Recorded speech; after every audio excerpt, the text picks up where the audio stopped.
Hi folks, it's Professor K and I am here with you talking about Introduction to Communication Theory, and we are working on groups and organizational communication theory, and today it is Chapter 15 Structuration Theory. Structuration Theory. Say that fast 5 times.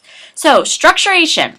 The word structure is in there, so that's a big part of this theory. This is a complicated theory, but it's one that I think once you kind of get the handle of, it makes a lot of sense in terms of the organizations and groups that we are a part of. So at a glance, organizations create structures which can be interpreted as an organization's rules and resources. These structures in turn create social systems in the organization, and organizations achieve a life of their own because of the way their members use their structures. Power structures guide the decision making that takes place within these. So what does this mean? So some of the things to think about. So we've got a group or an organization, and that organization has a structure to it, and that structure is embedded within the organization. So if you start a new job, you start working at Starbucks, right? And you get there, and what's the first thing they do to try to indoctrinate you into Starbucks is they probably sit you down and they either make you watch a video, or you have some sort of like information session where you're introduced to the rules, and these are really formal rules. But there's also this level of unspokenness. So there are these rules that set up this structure, which is Starbucks, and those rules sometimes are unspoken. And every time sort of you have an action that takes place within the organization, this theory calls it a fresh act, and it's like something new. And each of these actions or behaviors in which a group or organization engages is influenced and affected by the past. So I start working at Starbucks and I immediately start to learn some of these rules. And every time I act, it's a fresh act, but that fresh act, it has influences and it's like there's hints of the past. And I get these past rules or these past sort of structures based on what? The things that I've read about Starbucks, what I've been told by my fellow baristas, what I've been told by my superiors at Starbucks, what I've just witnessed, like looking around at how it works here at Starbucks. So those are these fresh acts. These rules serve both as a medium for and an outcome. So this is a little bit tricky, and you kind of want to think it about like it's circular, right? So if I notice that if I notice that when the milk is run out, somebody, without being asked, goes and gets some new milk from the fridge in the back. So it's an unspoken rule. Nobody ever says it, right? I just sort of pick up on this. We're out of milk. So what am I going to do when I notice that we're out of milk? Well, I saw 3 times ahead of me that every time we ran out of this milk, somebody went into the back and got it. So I can do 2 things. I can ask. I can say, is it okay if I go get milk from the back? We're out of milk. Or can you go get milk from the back? And if I ask and say, can you go get me milk from the back? And the response from my fellow barista is, go get it yourself. Well, what's going to happen next time? I'm going to just go get it myself, right? Why would I ask again? And so there's like this circle that happens. So these rules get like sort of established. Okay, I see that when we run out of milk, somebody always gets milk. And when I ask if somebody else is going to get milk, I get sort of snapped at and told I should get the milk myself. So next time around when we're out of milk, well, I'm just going to go get the milk myself. So it's not only like affecting, but it's also determining the future.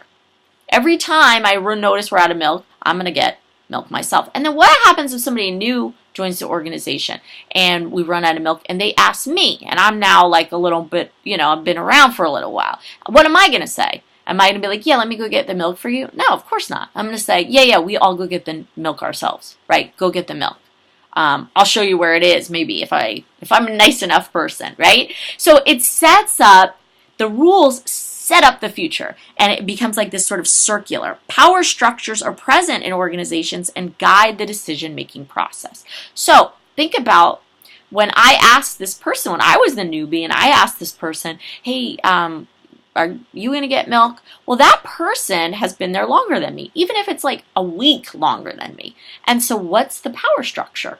There is one, right? There's a hierarchy. They're higher than me. I mean, not on a pay scale, not on a, like a title scale, but they're still a power structure because they've been there longer than me. And so they have determined that it's okay for them to talk down to me and to say, no, you go get it yourself. I'm not going to go get your milk for you, right? And then, continuing my example, what's going to happen? I'm going to do the exact same thing to somebody else. And these rules perpetuate. The power that has been determined determines how one is allowed to talk to somebody else and what the structure of the organization says. But also, there's these constraints, right? So if somebody asks me, can you go get me some milk? What if I'm like, you know what, that made me feel really crummy when I asked the last person when I was new and they told me to go get the milk myself. But I don't want to be getting like this person their milk every time they run out of milk. They got to learn that when they run out of milk, they should go get the milk.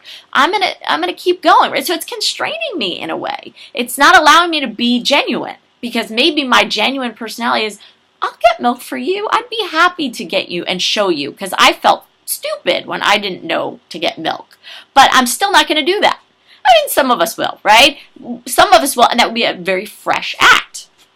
And that has to do with our agency. So this theory, structuration, is tied nicely to this idea of agency. We haven't really talked about agency much, but it will come up later on in this semester because it's really important in communication theory because agency is like our ability to act. So there's agency and there's agents. So in my example, the agent is me, perhaps, the barista who now has been there 2 weeks. And my agency is, well, I have choices.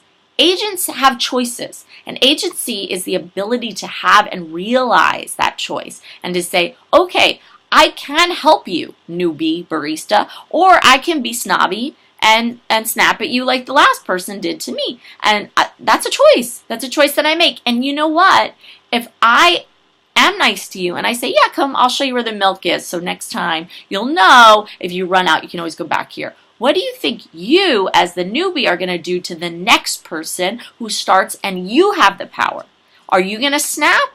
Or are you going to take my lead and say, oh, that was, somebody showed me where the milk was. I guess that's what we do here. And then we start to change the rules. So the structuration of this organization starts to change based on these acts that happen, based on the agency, based on the agent, the person involved, and based on the reflexivity, which is a person's ability to monitor his or her own actions. So it's like, can I see myself? Can I take a step back and see myself and see if I do it this way, I'm going to be a nice person, I'm going to help this person out. If I do it this way, I'm going to flex my power ego muscles as a barista, and that person's going to go get the milk themselves for them. So an important element in agency and reflexivity is the ability of an individual to articulate the reasons for his or her own choices and their behaviors. So reflexivity is, do I know why I snapped if I was the barista, or do I know why I helped if I was the barista? So if I snap, do I know that it's because the person snapped at me and so I'm just like having this reflexive action? I'm just reflecting back on what they did to me? Or am I conscious of it? Am I like, that was rude, I don't want to do that. I'm going to be a different type of person or a different type of barista. So we have these like consciousness. Discursive consciousness is our ability to articulate our goals. So if my goal is to be a nice, warm, welcoming co-barista, then I am going to show you where the milk is and I'm going to help you out. Practical consciousness is a person's inability to articulate. So maybe I don't realize that the reason that I'm snapping is because someone snapped at me. Maybe I just think that that's what people do. or I don't get that there's like this power structure involved, because a lot of us don't realize the power structures that are involved in organizations and how important they are. And so maybe I just snap and I'm not sure why. And that would be sort of this consciousness. Am I conscious? Is this practical consciousness? There's also this duality of structures. So duality of structures are the rules and resources.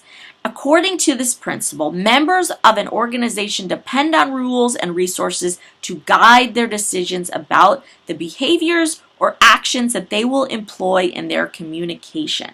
So what am I using to guide my behaviors? Am I using past communication? Am I using written rules? Like, is there written rules when you run out of milk, you have to go get more milk? I mean, is that out there? So following, when an individual chooses to either follow a rule or alter a rule, then the way that that rule is followed in the future interactions changes, right? And that's just what I said in this example. If I show somebody where the milk is as opposed to snapping at them, that's this like duality. I can pick one way or the other, and then what happens next is really based on my communication. And I hate using this example of the butterfly effect, but if you've ever heard of that, it's like this like, whether it's true or not, I can't tell you, but it's this theory that like the butterfly flaps its wings one way, like the entire course of the world and everything going forward in history can change. And I think they made it into a movie, and I think it starred Ashton Kutcher.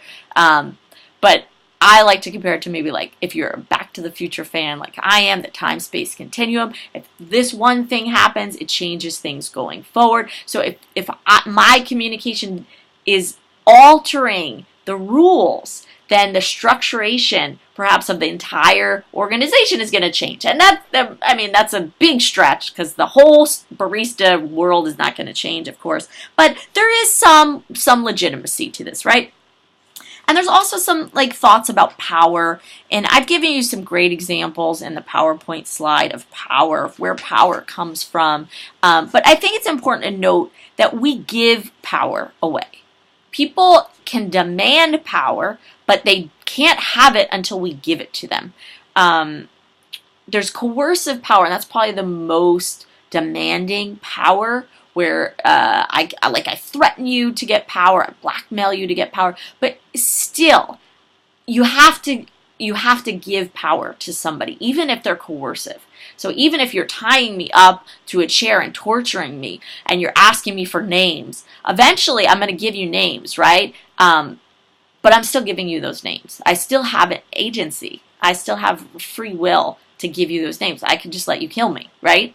So agency is interesting because it comes into play a lot in this structuration theory. So this is a really fascinating theory, and it's huge. It's a huge theory, and this textbook really just like briefly touches on it. It's one of the like biggest theories in psychology. There's a lot to do with psychology, is where its roots are, and a lot of COMM theories have their roots in psychology. So I hope this made sense to you.